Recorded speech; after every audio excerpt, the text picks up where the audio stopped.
마지막 사건으로 가겠습니다. 키워드는 자진 출석 이렇게 잡아봤습니다.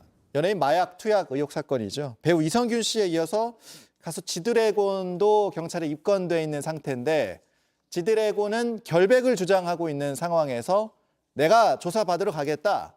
지금 이런 상황인 거죠? 네, 맞습니다. 지금 수차례 이제 입장문을 내고 있거든요. 예. 그 중에서 지금 최근에 나온 게 이제 자진 출석 의향서라고 해서 내가 자발적으로 가서 조사를 받겠다. 조사를 받는 과정에서 이제 모발 검사나 어쨌든 간이 시약 검사 이런 부분에 대해서 적극적으로 응하겠다라고 하면서 추측성 보도에 대해서는 뭐 또 허위 사실 유포나 명예훼손으로 강력하게 대응을 하겠다. 이렇게 이제 입장문을 내고 있거든요. 그러니까 이런 모습을 보면 어쨌든 지금 지드래곤 씨가 지금 뭔가 자신의 좀 결백함을 좀 호소를 하기 위해서 적극적으로 지금 조사에 임하겠다라고 하고 있고 또 얼마 안 지나서 지금 조사가 실제로 이뤄질 것으로 보입니다.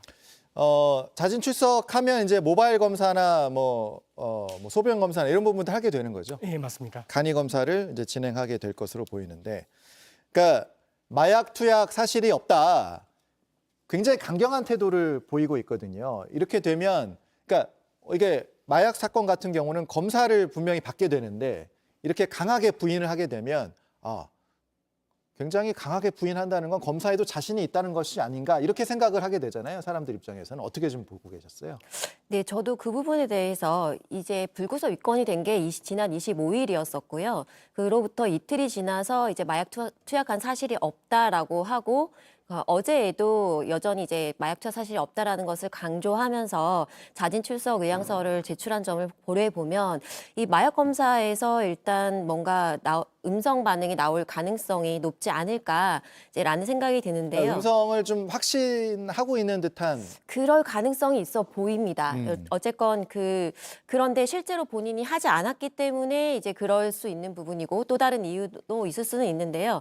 근데 이 지드래곤이 사실은 입건된 이유가 유흥업소의 실장과 그때 마약을 제공했다라는 어떤 의사의 그런 진술들이 있어서 아마 입건이 된 것으로 보여지는데 이제 마약 음성 검사 여부와 별도로 또 이 부분에 대해서도 충분한 조사가 이루어지면 사실관계를 파악하는데 좀 도움이 되지 않을까라는 생각이 듭니다. 근데 일단 경찰에 입건이 됐다는 건 어느 정도 수사의 필요성이 있다는 거 아니겠습니까? 네, 맞습니다. 원래는 이제 피의 내사자 신분이었거든요. 예. 그 상황에서 피의자 신분으로 전환이 됐기 때문에 아무것도 없이 지금 수사를 하겠다 이건 아니고 지금 관련자들의 진술도 어느 정도 나온 것 같고 그리고 어쨌든 뭔가 이제 지드래곤 씨를 불러가지고 이런 모바일에서도 이제 마약이 있는지부터 확인을 해볼 필요성이 있다라고 해서 지금 피의자 신분을 댔고 앞으로 그렇게 절차가 진행이 될 것 같습니다.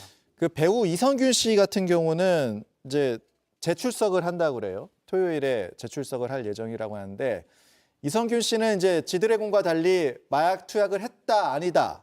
그러니까 공개적으로 혐의 여부를 말하고 있진 않아요. 지금 약간 애매모호한 태도를 보이고 있습니다. 네, 이미 이제 이성균 씨의 경우에는 이제 다시 다음 이제 토요일에 제출하면 재출석인데요. 이제 마약에 대한 간이 검사도 이제 시행을 한 그런 상황인데도 여전히 혐의 여부에 대해서는 답변하지 않고 조사에서 성실하게 진실되게 대답하겠다라는 입장만 이제 표현하고 있습니다.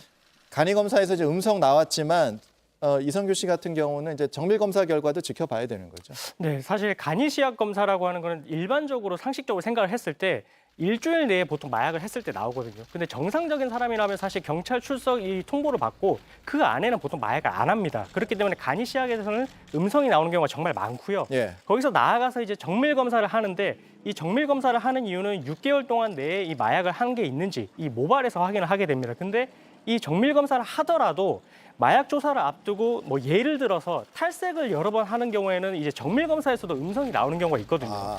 근데 그렇게 음성이 나온다라고 해서 이 사람이 아예 마약 혐의가 없다 이건 또 아닙니다. 그 관련자들의 진술이 일관되고 구체적이고 그리고 뭔가 계좌를 통해서 이 마약에 해당하는 대가를 이체를 한 걸로 보이고 이런 부분들이 만약에 나오게 된다면 정밀 검사에서 설사 음성이 나왔다 하더라도 형사처벌 대상이 될 수가 있고요. 그리고 무엇보다 지금 이 유흥주점의 이제 실장이 만약에 이 사건 내용을 진술을 한다 했을 때 자기가 지금 마약을 했다라고 진술한 거 말고 다른 사람하고도 마약을 추가로 했다라고 하게 되면 자기 입장에서 형사처벌의 범위가 더 넓어집니다.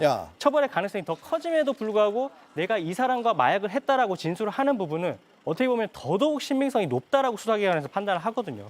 그렇기 때문에 뭐 아직 수사 초기이고 어떻게 될지는 모르겠지만 반드시 정밀 검사에서 음성이 나온다고 해서 무혐의가 된다 이렇게 생각을 할 수는 없을 것 같습니다. 마약 수사 같은 경우는 이제 정황과 진술 이런 부분들도 네. 충분히 고려가 된다. 네, 맞습니다. 이런 얘기로 이해가 되네요.